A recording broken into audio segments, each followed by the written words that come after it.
আর কয়েক ঘন্টা অতিবাহিত হয়ে গেলে ইংল্যান্ডের বিরুদ্ধে তৃতীয় টি-20 সিরিজ আরম্ভ হতে চলে যাচ্ছে।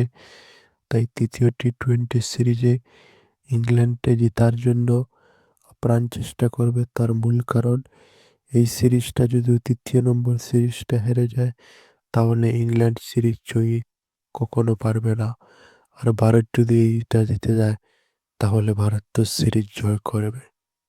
তাই ফার্স্ট ম্যাচের টি-20 সিরিজে ইংল্যান্ড টিম তাদের দুর্দান্ত প্লেইং ইলেভেন নিয়ে মাঠে নামবে এবং তার শক্তি প্রদর্শন করবে।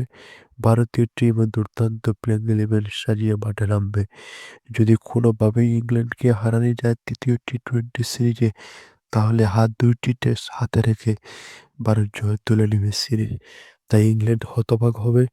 তাই হতবাক হওয়ার কারণে জস বাটলার আপ্রাণ চেষ্টা করবে যাতে এই টেস্টটা জিতিয়ে তারা ইংল্যান্ডকে এই টেস্টটা না জিতিয়ে হাতে রেখে দুইটি টেস্ট না রেখে ভারতকে সিরিজ জিততে দেবে না।